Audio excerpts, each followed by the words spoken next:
Welcome back to another episode of Rapid Fire, powered by SimpliFaster. I'm your host, Justin Ochoa, and I'm here with Hunter Eisenhower, the Associate Head Coach of Sports Performance at Arizona State. Hunter, how's it going, man? Thanks for joining me. I'm doing great, man. Thanks for having me. Yeah, I'm excited to talk to you about a lot of things, but first, I want to talk about the FORCE system, and that is the system you actually wrote about for SimpliFaster, kind of dove in on that. But I'm intrigued by the pillars of FORCE that you have kind of created, and I want to know more about like what those pillars are, what the FORCE system is, and then how you're applying that to your teams at Arizona State. I know you're with men's basketball, but you also have some other teams as well. Yeah, so the FORCE system has really just been like my brainchild over the last couple of years. To be honest with you, I never intended for it to grow into a system. It was just kind of like a way for me to kind of reframe how I thought about traditional training because I grew up a hooper, so that gives me a initial bias toward training in a certain Right. way. As you know, most Yeah. hoopers do. They're not necessarily meatheads, but all that to say, like I just began looking at traditional training, traditional high intensity training a little bit different.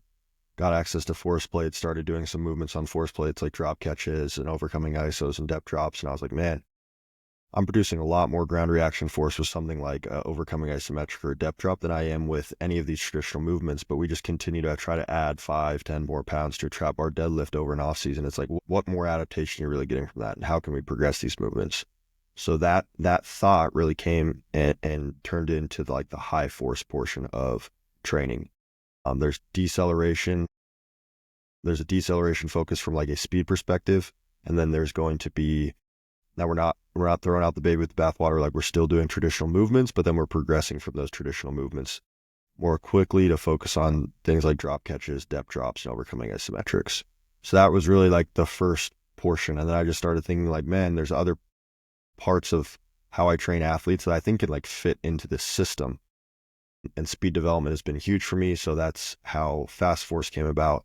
And Fast Force is really focused on linear speed development from an acceleration max velocity perspective, and then also incorporating other training principles like oscillatory movements, reciprocal movements, every rep different movements, multi-directional movements. That really encompasses Fast Force training.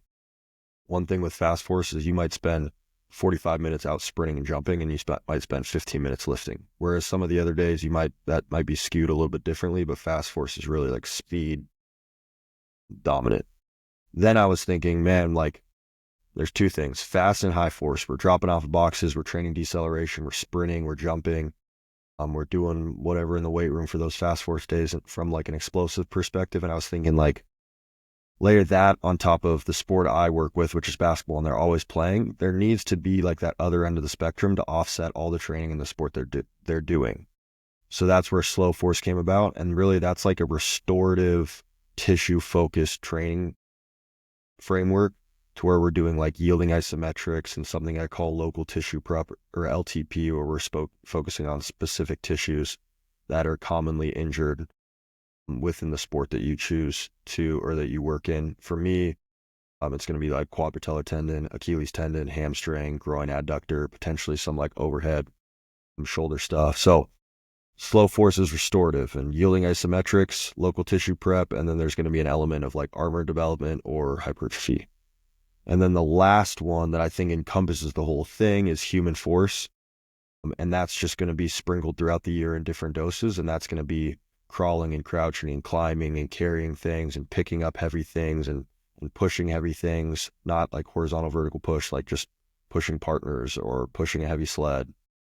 And I think that human force really just rounds out the whole system. So there's four pieces. There's high, there's fast, there's slow, there's human. And it's been a process to just kind of figure out how I implement that throughout the year. But it's been very helpful for me because I know now how I'm going to program at certain points of the year. And it's not always going to be the same and improvements are made, but it just gives me a clear system to kind of like think and program within. Yeah, I like those like pillars because it kind of separates, your exercise selection or what type of exercise may fit that type of force, and then you can go into what time of year it might be, or maybe what that individual athlete specifically needs. So this wasn't on kind of the questions, but it came up when you were talking. What in terms of your teams, are you individualizing programs like specifically for each athlete, or do you kind of have like a bucket system where you may have like a quadrant?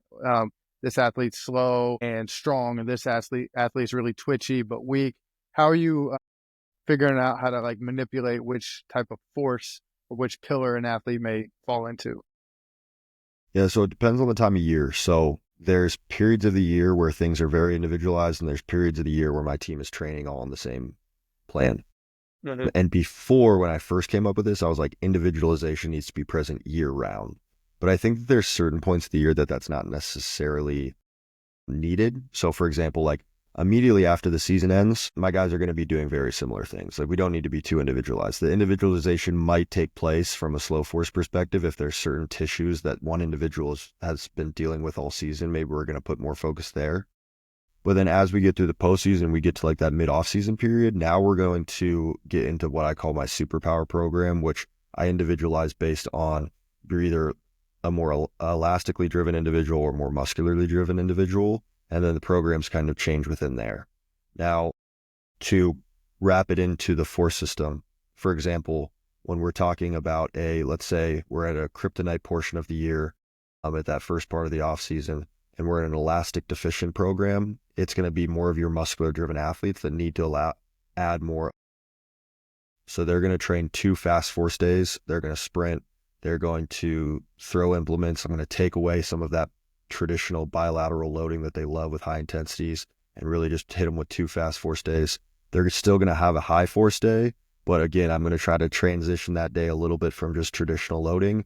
And then they're going to have like a slow and human that's going to be similar to the other program. And then on the other side of the coin, you have your you have your muscular deficient individuals who are your more elastically driven individuals that need to experience more of just like traditional loading.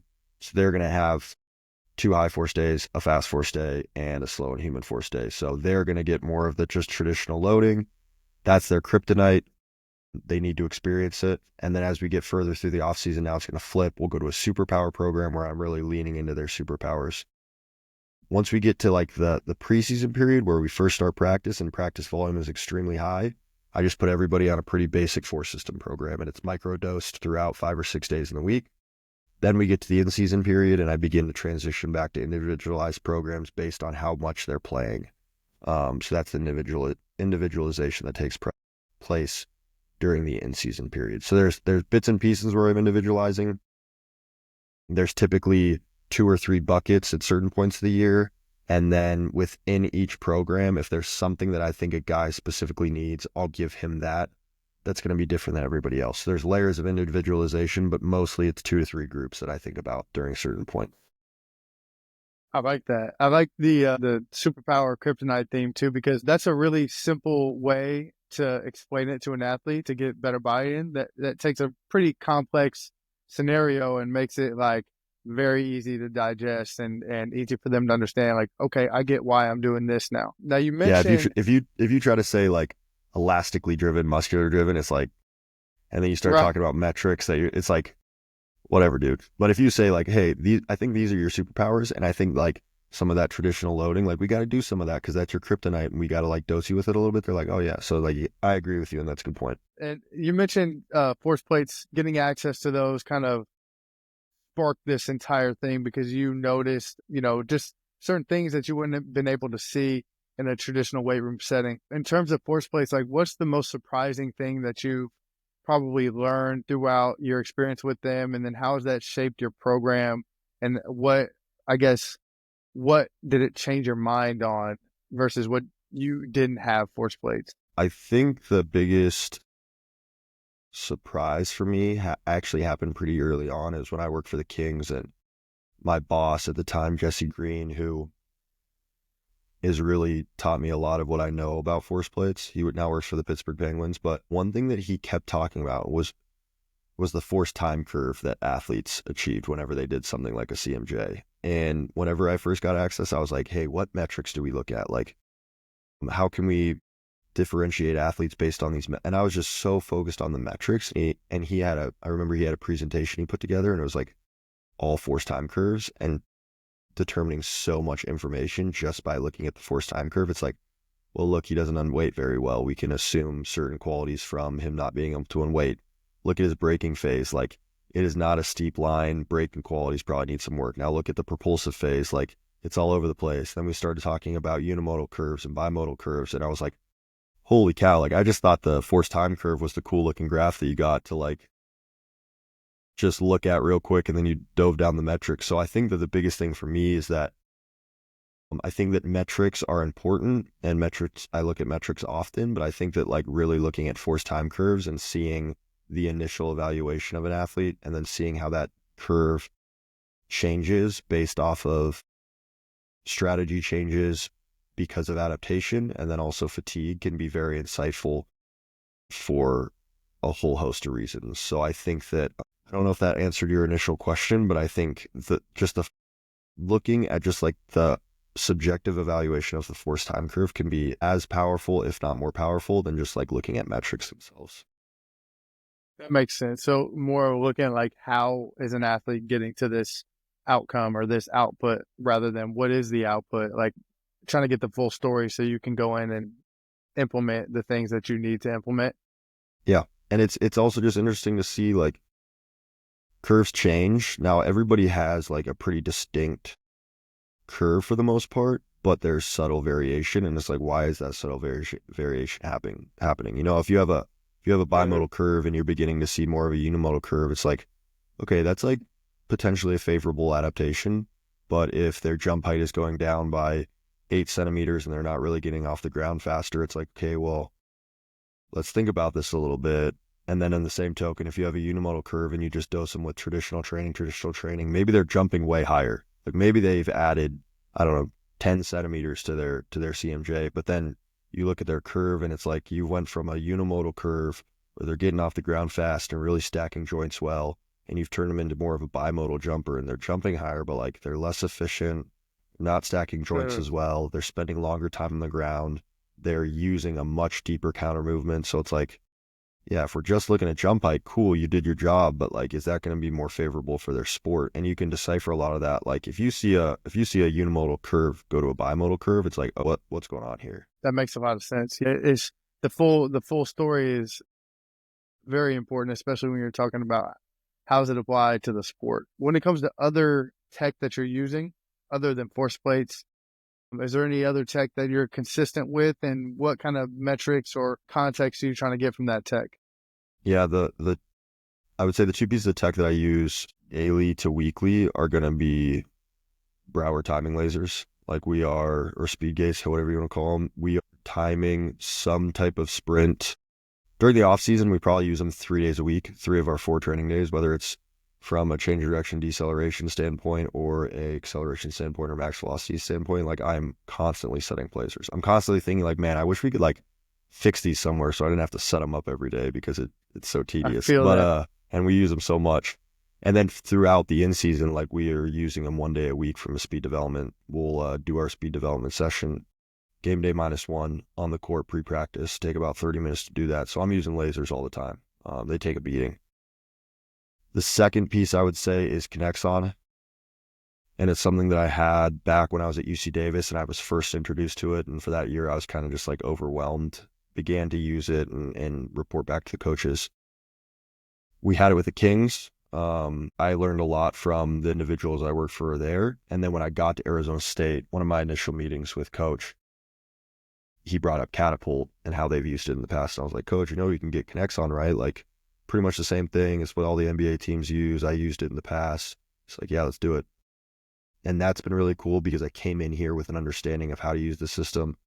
And it's been one of the cooler aspects of my job to get some ownership over practice planning and how to strategically manage fatigue and readiness through practice duration and practice intensity, and reporting those things back to Coach. And we've had really good conversations about how things should look through the preseason, what we're doing to prepare for games now that we're at the in-season period. So I would say between timing gates, Kinexon, and force plates, I really lean into those 3 pieces of technology almost daily. That's awesome. I love that you're getting that ownership and that that influence onto the actual practice plan or some of the game day, even some travel schedule stuff, that's when you can really put it all together. And I know we've talked in the past about how you're a hooper at heart, and although you're in the college setting, you can't do stuff on the court like rebound or guard guys in drills.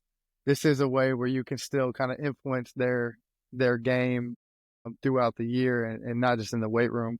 So the last thing I want to talk to you about today is the question that you asked me when I was on your podcast. And my answer was okay, but I could have came up with something a little spicier.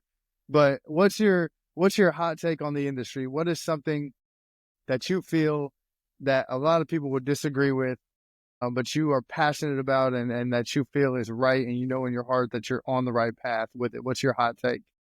Man, I have a lot, to be honest with you. And I feel like I'm like very counterculture of traditional strength and conditioning. So there's probably a lot of things I could say that like a lot of people would disagree with, but I'm gonna say two. The first one is that for the vast majority of athletes, maximal strength in the traditional sense is so incredibly overrated. And like we are probably doing more harm to a lot of athletes trying to lean into the max strength bucket than we are good.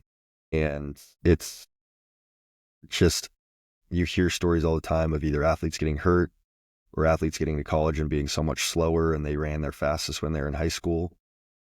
So from a health perspective and a performance perspective, I think leaning into that max strength bucket is so vastly overrated. And I get guys that show up, especially like transfers, and they're already strong. Like we do some traditional movements. I'm like, damn, like what more does he need to trap bar deadlift? And then we transition to some more of those high force movements that I think can really benefit them. And then the second one I'm going to say is that I've asked this question so many times that I've had a lot of opportunity to think about it. The second one I'm going to say is kind of what we just talked about with like Connexon and practice planning. But I've began to think and believe that us as professionals in the sports performance realm, in the team setting, our biggest impact from an in-season training perspective is not the training that we do with the team in the weight room.